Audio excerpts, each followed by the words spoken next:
Well,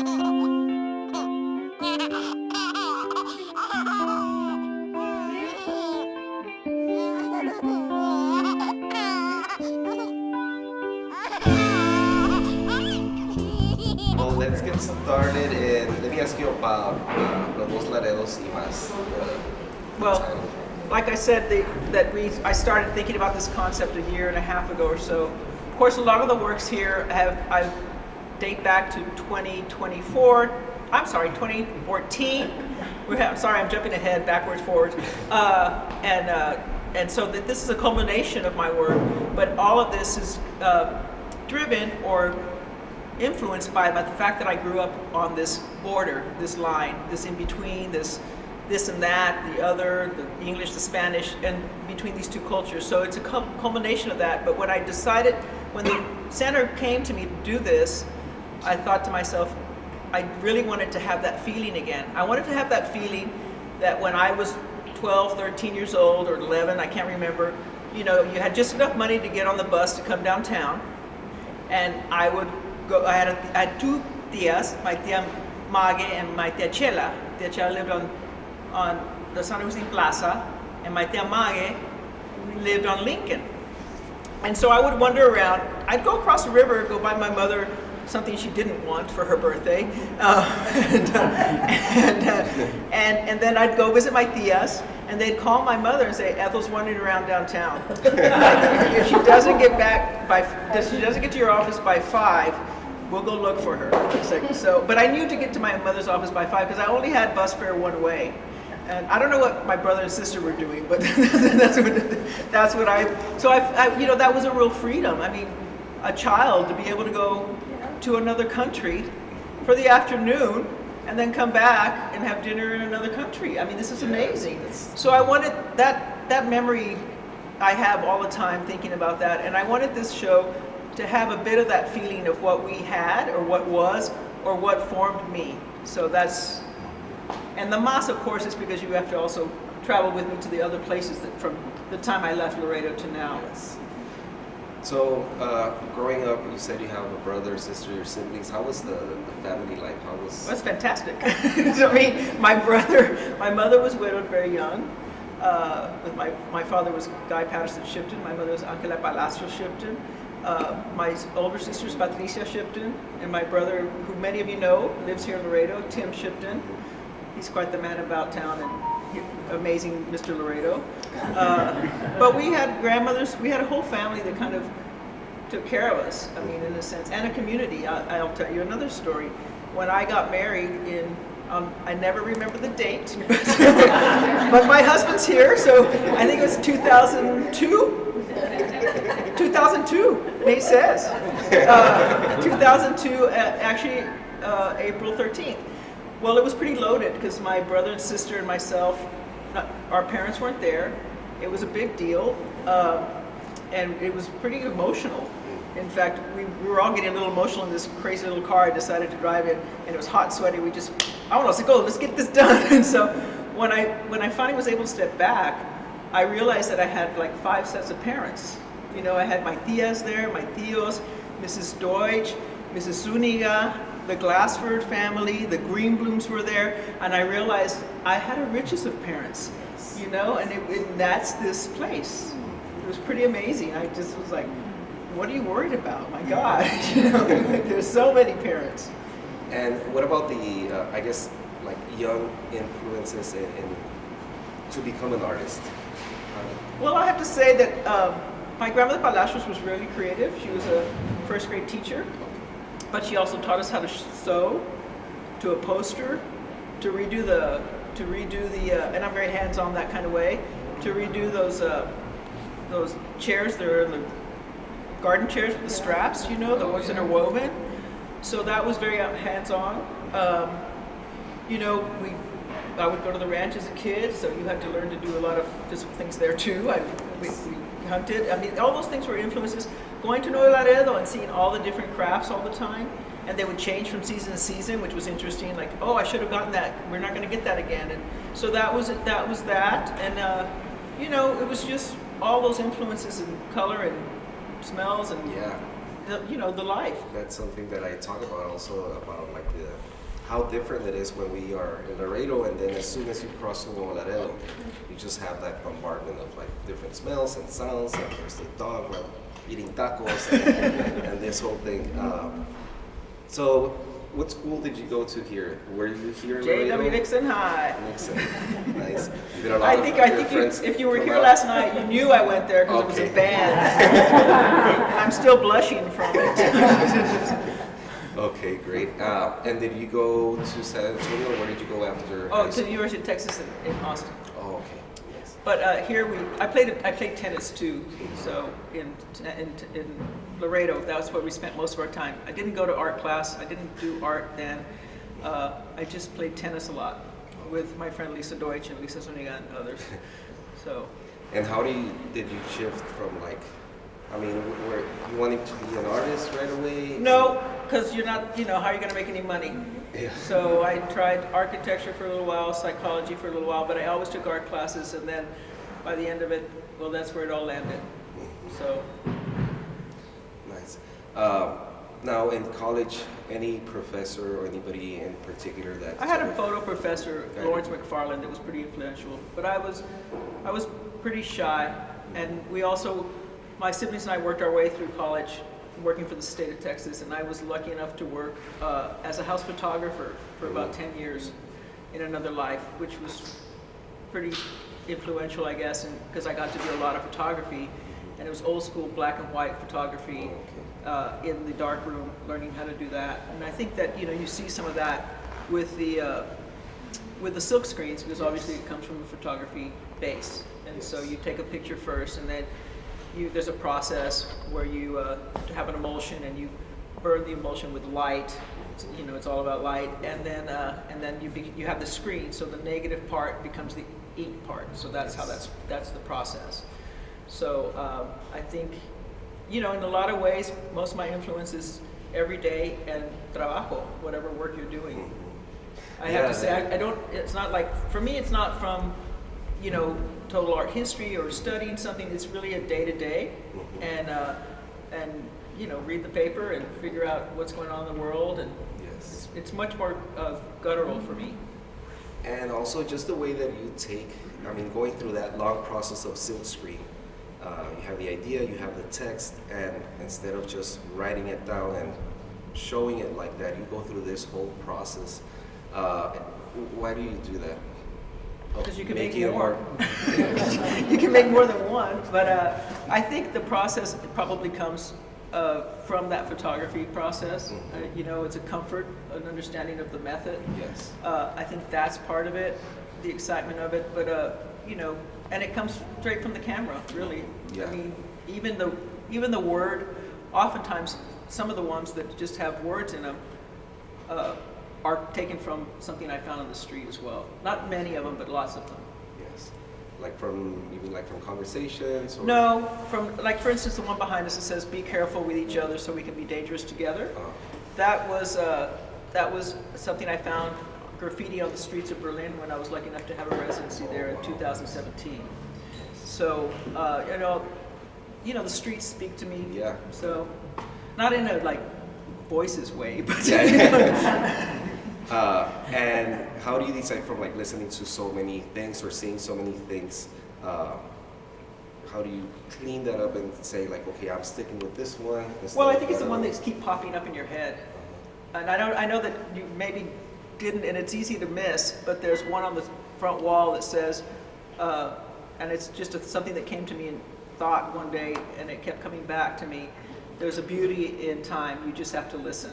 So, and that came to me sitting on the couch in front of the fire some winter with, at my house with the dogs around. It just occurred to me. I was thinking about time and space, and how things change, and who you are now, and maybe saw a friend, and you're like, I saw a lot of it this weekend, right? It's people you've known since 5th grade, and you're like, suddenly I'm not even going to talk about an age, but you're much, much older, and here you are, and there's connections to that time when you were 5 years old, or whatever. In fact, I saw a woman, her name is Jerry McCoy? Was that? Yeah, and I just remember, she said, "I'm sure you don't remember me," and I thought, And I had this flash that in fourth grade, I was like, no, I remember you. We had each other's back in fourth grade. Remember that?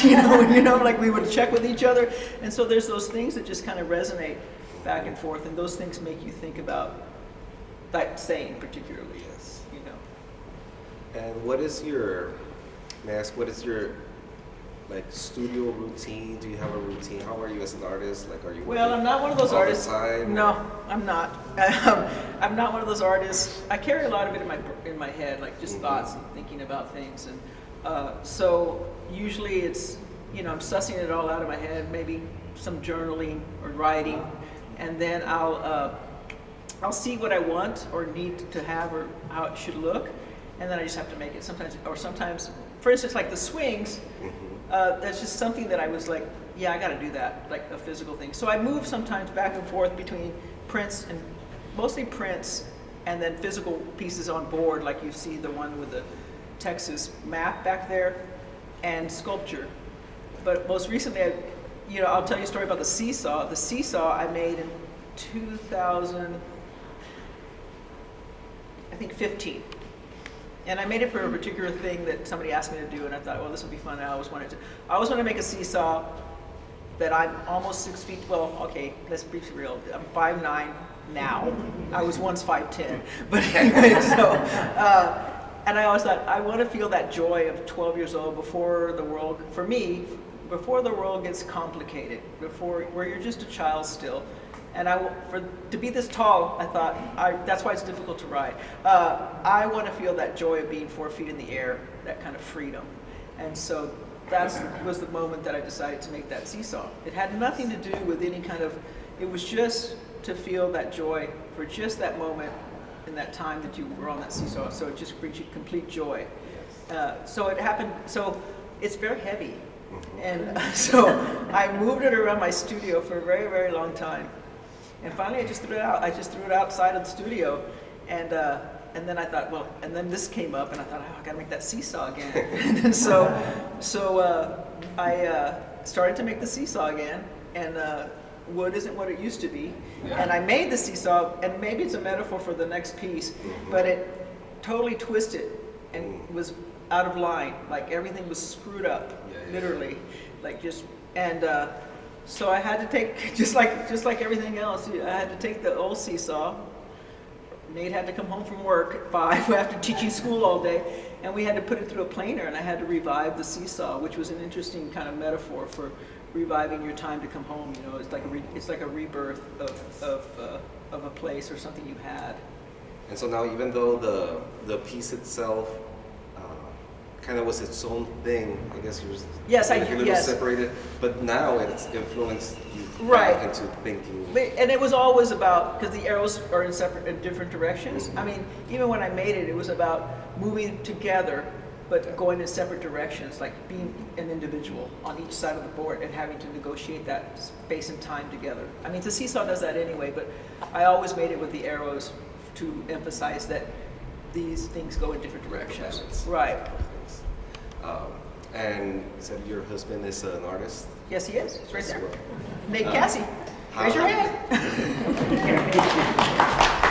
How is that relationship? And so, I mean, I don't want to get too personal, but in the sense of like both being artists and the vision that you guys have as individuals. We work very differently.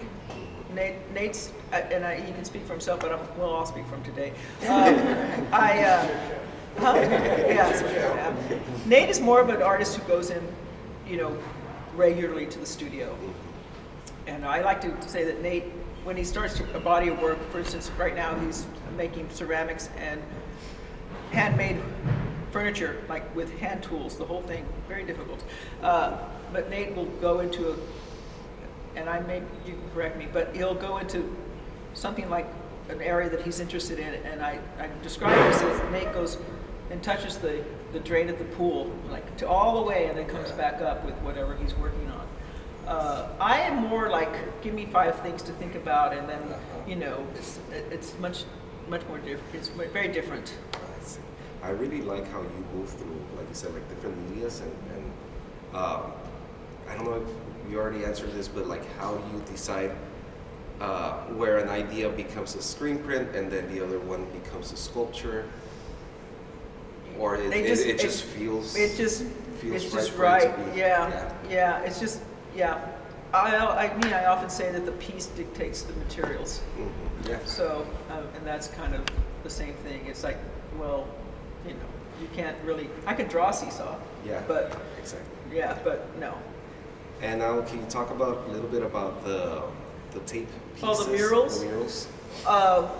There was I had an opportunity. Well, I've always liked tape, but that's different. but I think that sometimes just simple materials, to take simple materials that you might not think of as a tool, and common materials, and bring them to be seen differently. But I returned from that residency Berlin, and at Blue Star Art Space in San Antonio, they give you a space, and I was really lucky because I had this space that probably from the door there, that first big window, all the way back to the back wall, they gave me this whole space.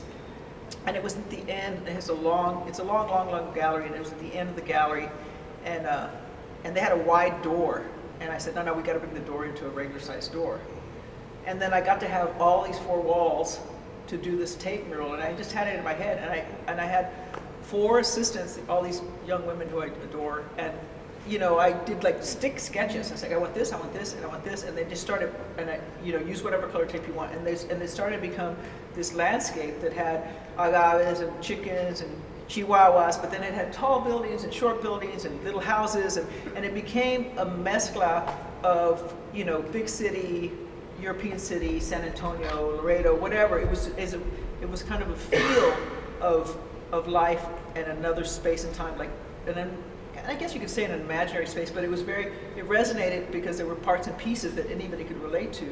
But because you could see the door, and I didn't plan this because I had the girls all working. I was like, yes, here's a house, here's this, here's that. And then they brought the door in like that.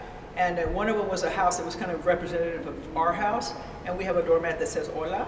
Okay. And I didn't think to do that, but Casey, who was helping me, she just put that in. So it was a real collaboration, And so when you walked into Blue Star, you saw all the other stuff.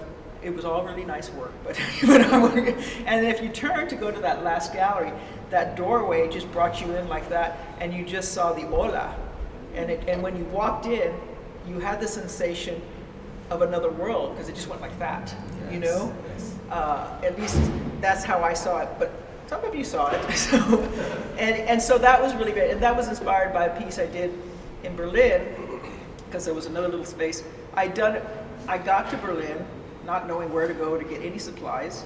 And this residency, everybody in San Antonio, well, there's lots of people in San Antonio, everybody stays in the same place, in the same room, the same studio. And so people leave stuff. So I got there, I don't know, a weekend, didn't know anything about where to go for things, what time things are open, so what was left in the studio was a bunch of tape. So I just started making a mural. I thought, well, I'm just going to start making this mural. And I time-lapsed it so it became a film. So I showed it alongside the new mural. And when I took the mural down, I took all the tape and everything, rolled it into a ball, and it became kind of a relic of the time. So it stood in a vitrine, and it was called Mural at Rest. So you can see that sometimes what you're left with becomes the jewel. Yes, it's so interesting. I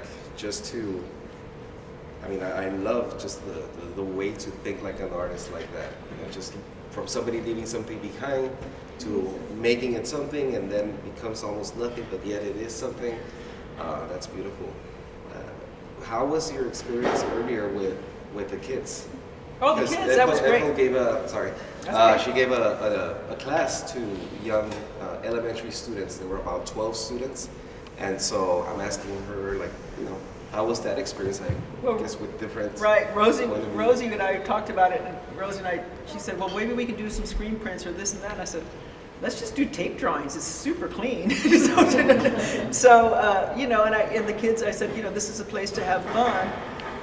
You probably never thought about using tape as a painting tool, but and don't get locked into the fact that trees are green and the roads are brown. I mean, the ground is brown, and put that away and think about your imagination. Just imagine whatever you want, and I did a little quick test, like this is a tree, this is a bench, and so you just tear it, and I said, and then make whatever you want.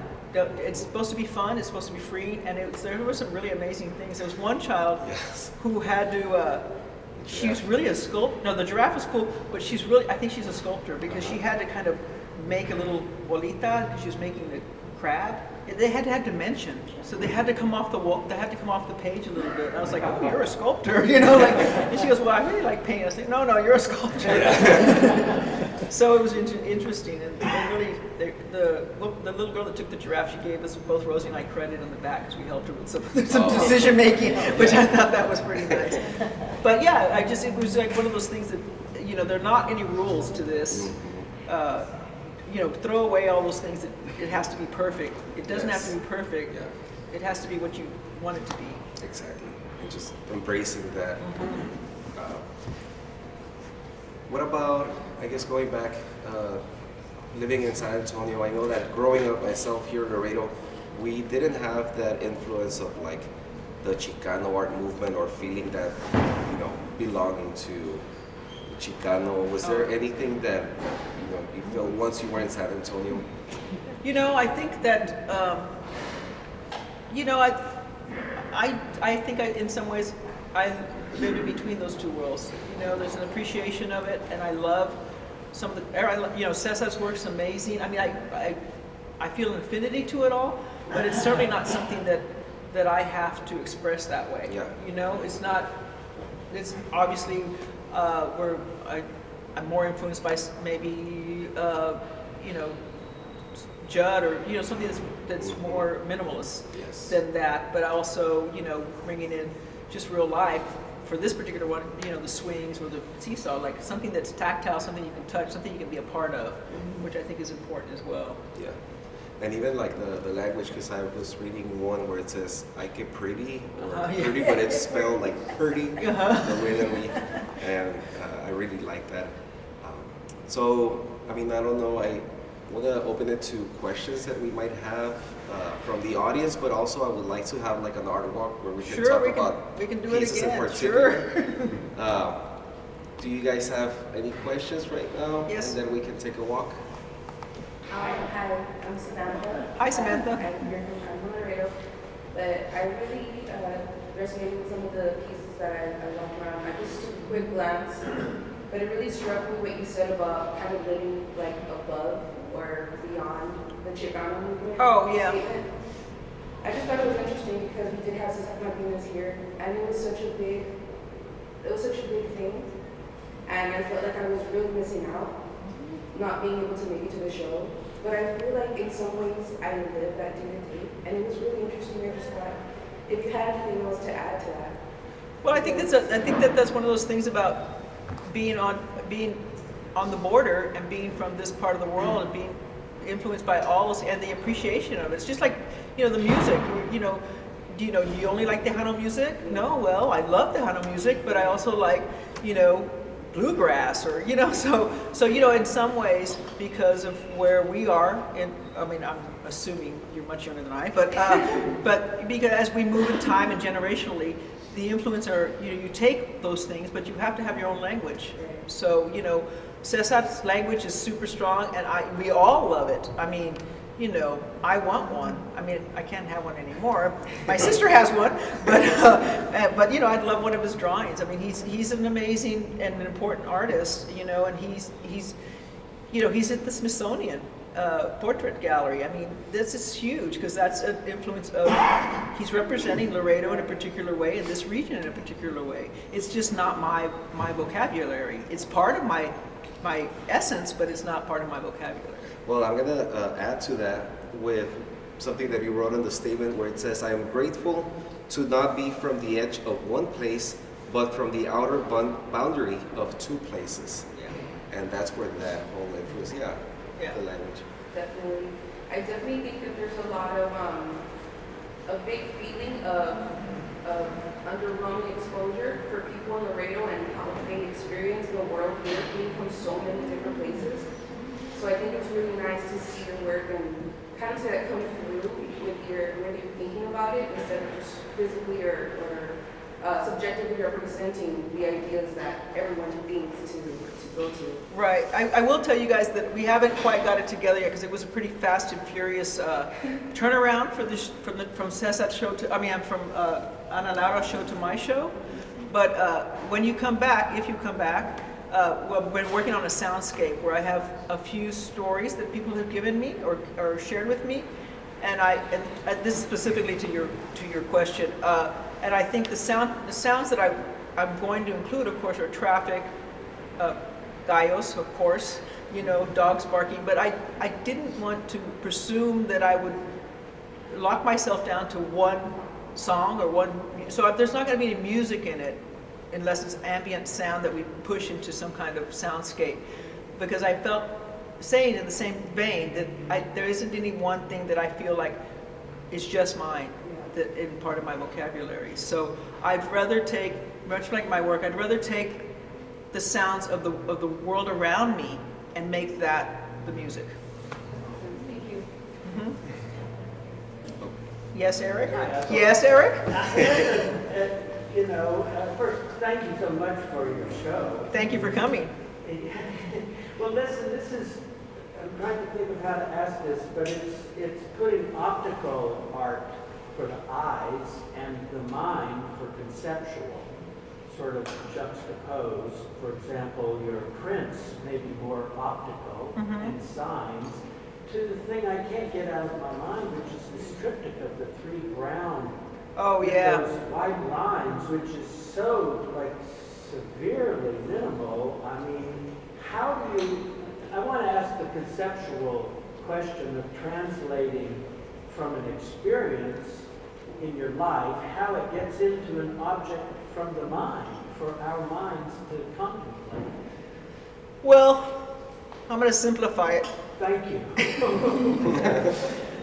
And you're not going to like the answer, but I'm going to do it anyway. I'll talk to you later. That piece is really just about lines, lines that are drawn. It's called The Border Crossed Us. So I'm really just talking about boundaries there. Conceptually and minimally it works because we're also familiar with the form. If it was another state, we wouldn't understand it. But because Texas is so iconic in its shape, it speaks louder. So I would have to say that me deciding to use the line, of course, is the minimal part of it. But I don't think that it would resonate if I was from Ohio, for instance. Obviously, it would because it would be the border. But I mean, I'm just saying, part of it is due to the location we live in. Got it. So that's what's happening in our mind. Right. We know what line here means. And if you do something with that, but I'm not liable for that. Pardon me? I'm not liable for any of that. Yes. Yeah. As someone who's not from Laredo, I'm interested to know when you left Laredo and lived in another place, how did your self-definition change? Well, it didn't change for a long time because I kept coming back every other weekend. So my grandmother and my mother would have us come back all the time. So I think that probably changed more and more as I probably after the death of my mom, probably where you lose something that is so grounding and defining to you and so related to where you're from that is a moment I feel like, that is a time and place where you actually take the voices that you've had and form your own. So I don't think that happened until then. So. Yes, I don't know if this is intentional Yes, on it your is, part always. or subconscious, but for me, when I see your work, there is a spiritual or thread or quality through it. And for example, these signs, when one is driving 70 miles an hour, focusing on the road, these are blurs, and so you have stopped and photographed these pieces, and this action of stopping and looking at something that is that nobody looks at, just the slowing down, the the swings also, for example, the swing in the Seesaw of slowing down, forgetting, coming back to the childhood, and having this carelessness of enjoying the moment, and also the text that Oh, yeah. change, cambio is a law in, for example, Buddhism. It's there. There's only this moment, everything changes all the time. So for me, that I see this, I don't know if I think I have to give credit to probably my upbringing, where there were so many influences, but also so much care and kindness. yes. Difficulties, of course, and changes that you had to be flexible with. And I would have to say my mother gave us a lot of that, because here we go, let's see what we're going to do.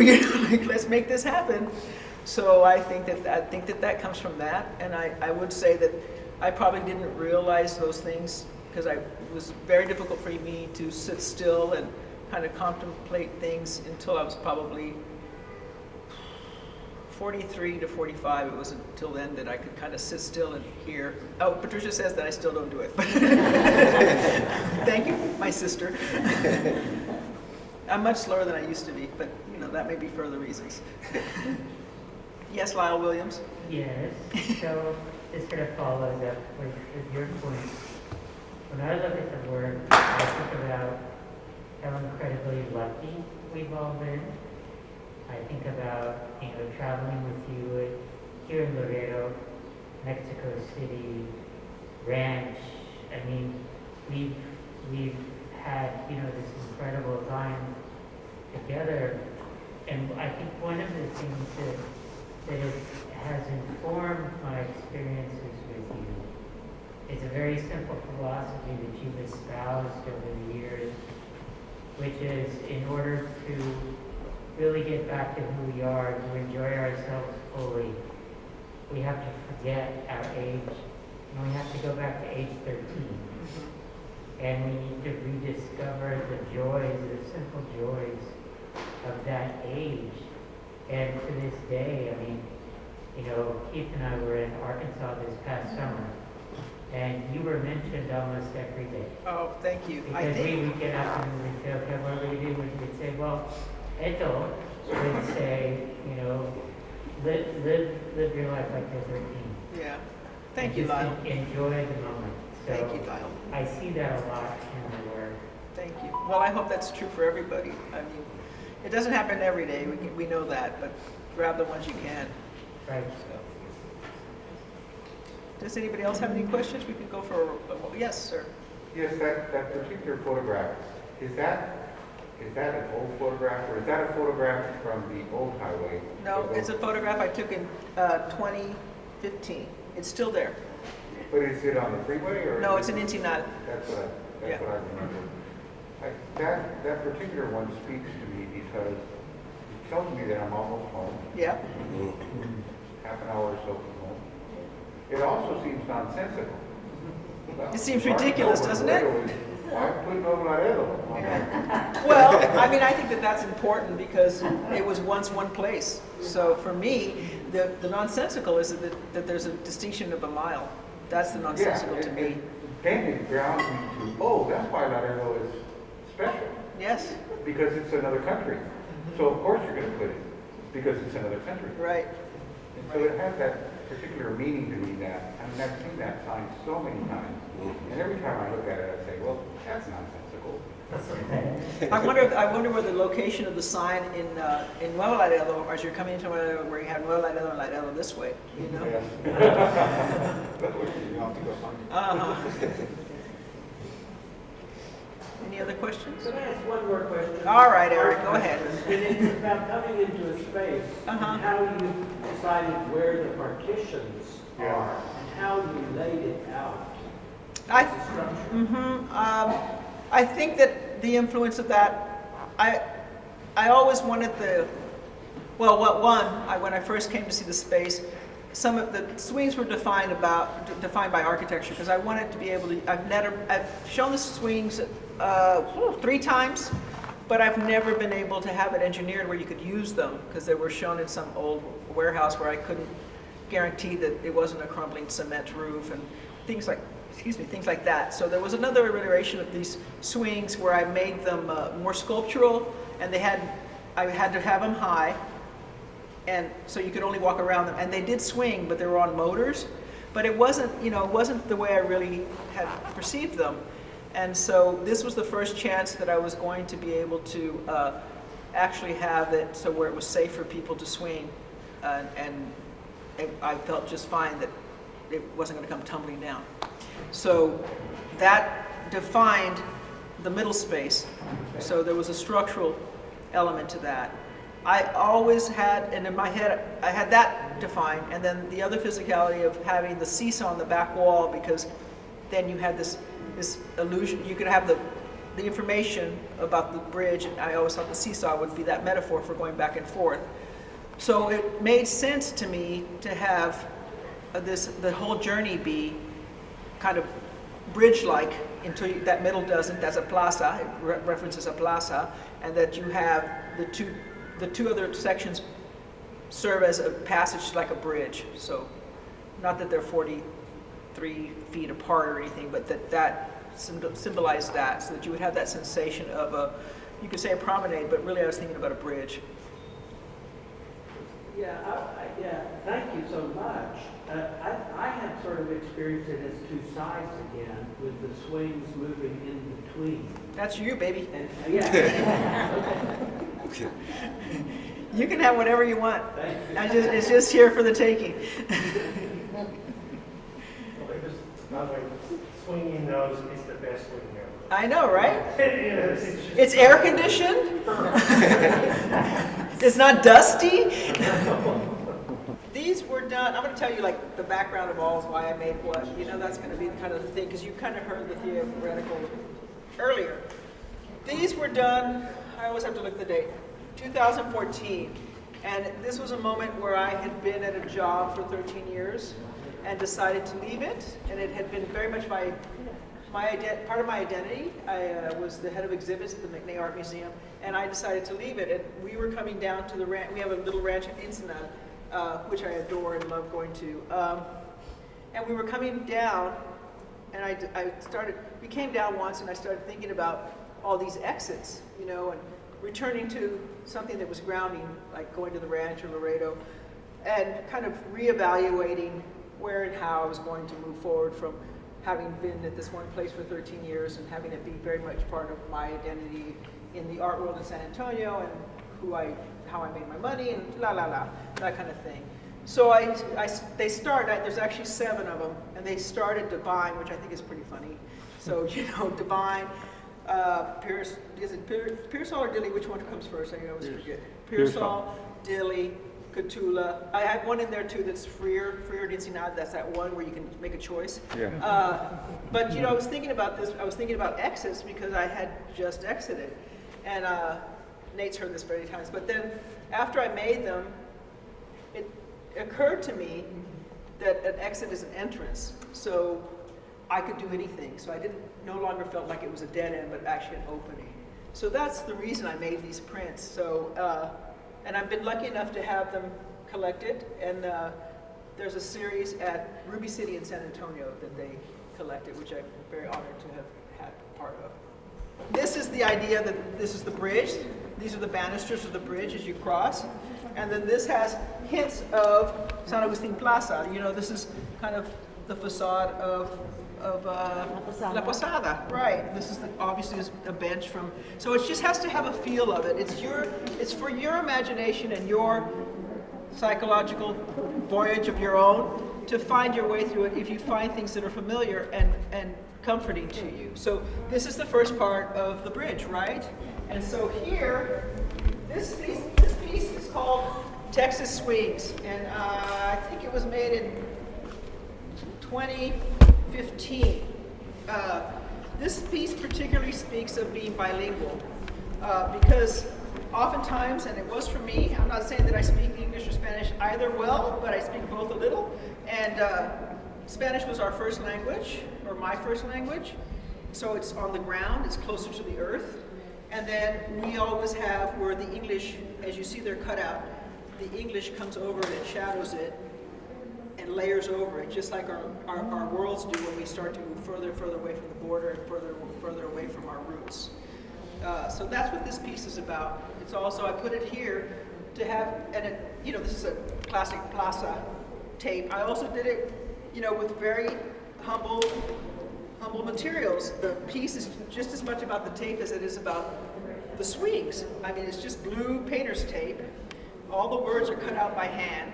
So it's just very simple, but it's very poignant of the fact that you're talking about the conversion of two languages and how those two play and interplay back and forth. And it's also fun. I don't know that anybody, and I have more swings, but I chose these words because one, Ernesto and Fernando, who were helping me hang it, Ernesto was primary. Everybody got to pick a word of the ones I brought. I thought it was important to have people who I'm working with when I install to have a hand in it. For instance, the murals, Rosie and her team, I had them start, and I said, they were being very precise and careful. I said, no, just have fun. If I don't like it, I'll just take it off, we'll do something else. But add whatever you think looks right. And so I really like that collaboration, particularly when I'm installing work. Rosie and I picked the words on the ground, but this was my swing I chose. I think Ernesto chose this one, and I think Fernando chose better, I think that's how it went. And C is just so that you were reminded to look. But so anyway, so that's specifically that piece talking about two languages and two ways of moving. I just took architectural elements of buildings in Laredo, so that it just had a essence of downtown. So you bring to it what you want to bring to it, and of course we have the other half of the other side of the bridge, so you don't fall into the water. So and then of course you see that we're here in Laredo and Laredo right here. But I'm going to take you through the prints now, if that's okay. So this piece, I think Eric was talking about this piece, and it is very minimal. And this is the one that I referenced and said it's really just about the line. And this and in 1848, this is the Nueces River, which is in Cotulla. And this was our border. So as we move through it, this shows you where we were. It shows you what was Mexico and what is now the United States. So this is what it is. So you can see the reference of both of them. And then this is what we are now, right? So you can see what was Mexico and now is the United States. So this piece is called When the Border Crossed Us. So that's an identifier. These pieces here, because, like I said, I listened to these came from Berlin. And this Ethel, was, what about the color? oh, brown, dirt, Yeah, okay. So Sand? Okay, got it, okay. dust. These were collected in Berlin in 2017, where I just walked the streets of Berlin for 3 months.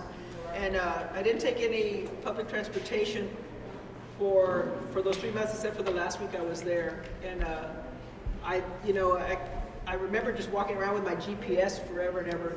And there was one afternoon, I was walking to the art supply store because I finally found it. And my brother called, and I thought, well, I've got to take this call. So he talked to me we talked for about 30 or 40 minutes. And I was a little bit nervous because I wasn't looking at my GPS. But I ended up at the art store, and I said to Tim, I said, I ended up getting here after all. He goes, see, you already know it. So anyway, these are collected from Berlin, and so these are just things I saw on the street. This was a silk screen on the street. You can see that there were some folds in it because they just kind of put it on, and these were just images that I thought were strong and just street images. So that's part of the mass, right? This is the thing that continues to feed. Nate and I were at the ranch, and I was missing, he said, don't miss your turn. And I thought, well, that's pretty poetic. So I have to credit Nate with that. So that was that one. And I thought, especially after 2020, like to tell people, don't miss your turn just because we've been in this kind of space. This one's just fun. That's all. That one's just fun. This one again was found in Berlin, stenciled on electric box. So I just thought it was really powerful. Now, is this a silk screen? Is it just It's a silk screen. looks so different? Well, the reason it's different is because this was spray painted, so I took an image of it and then made it a silk screen. So all that you see is the spray paint. So you see the residue of where it came from. So, and this one, a dear friend of mine, a woman and they run Parchment Stroll Gallery. And I used to make Christmas t-shirts for her grandchildren every year. So I usually didn't hear from Carolyn until about November. Well, this was June, and she called me, and I said, Carolyn, it's a little early for Christmas t-shirts. Well, she called to tell me that she had pancreatic cancer. And she said, you're so good with these ideas and words. Can you make something for me that would be inspiring? So that's where that came from. So I was under the gun, but I got it done. But and so that's where that came from. So it's really poignant. And the way I made it, of course, because it's so quick, literally I hand cut it, with a piece of vinyl and put it on the screen and screened it. So there's very few because you can only do so much with it. So it's very immediate. So I did it in a sense where you had to do it in that, you had to be in the moment to make the moment, you see? And this one was done right before the pandemic. I was thinking about the political climate, and that's where that came from. And then it became much more poignant as we moved through 2020. And this, I have to credit my mom. My mom always said, you'd come home, somebody was not nice to you at school, and she'd say, your solace was, don't worry, that does it about it. You'll get paid here on earth. And then, this C translation is very on Facebook or whatever. So that I thought that was, so I have to credit my mother for that. This piece particularly, I made for a woman by the name of Janet Westheimer. Her husband came to me and said, I really like how he saw the prints that we started with, and I really like that, what you did with that. Janet lived in all these places in the valley, and I'd like to, basically this is a portrait. So this is a portrait of Mrs. Westheimer. These are all the places she's lived. And so this becomes a portrait, but it also becomes a representation of place, the idea of place and and also being down in the valley, which continues that border, but just further down. So you have identifying location, I think, is important. So we all kind of do that, being from where you're from, and then being down the valley. These larger things. I look for words. I think the report mine is also kind of changed in another language, but it's a positive. I'm always trying to look for positives, and of course, La Gloria. Who doesn't want that? But I also always kind of, and it ends up that way. It's not really planned. It's just where my eye hits. There always is a road to lead you to the next thing. There's always this diagonal that happens, and it's subconscious, but now obviously I pay attention to it more. I was attracted to this one, of course, because the architecture is similar to something that you see here, but I love the ladder where you have a way up and down, and of course high is pretty damn funny. So, and we end again back to the piece of the border cross-outs and this one. These are a bit mirrored. So this one is Catula. Like I mentioned before, and this was made before those pieces, that was where the frontera, that was the line, that was the border in 1845. So my mother used to always say the Catula-Dixie line, and I didn't understand what that meant. I thought it just meant it's when you saw more white people or gringos. But it was actually the Catula-Dixie line. It was when you went to the United States. This was actually the line. So that inspired me to go back and do that piece with the line so that I could see it, The seesaw is a metaphor for being able to go back and forth and play. So they're relating right. to the, okay. That really helps from being to understand the back wall. Yeah. Thank you. Yeah. So that's where we are, guys. That's the travel that we took. Yes. Excuse me, I have a question. Yeah. I'm just curious because I remember when I was a child going back and forth up north and down here, the feeling of coming and going to Laredo changed. Has it changed for you from compared to when you were a child sure. to an adult? Yeah, of course. Yeah, I mean, there's less family here. There's less reason to, downtown's changed. You don't really go across. Absolutely. Yeah. Like if you could point to a specific feeling that you feel when you come. Well, I still feel, I feel heartful you're full of joy in the sense that I have this history with this place, but I also feel a bit of heartbreak because it's not what it was. But nothing stays the same, you know? So how do I, maybe this is what this show's about, is how do I reconstitute my relationship with this place? Thank you. Find the joy in the moment. That's right. Anybody else have any questions? Great. Seesaw. Well, I want to thank you, Ethel. You're welcome. For the excellent hug. Yes, thank you everyone for coming.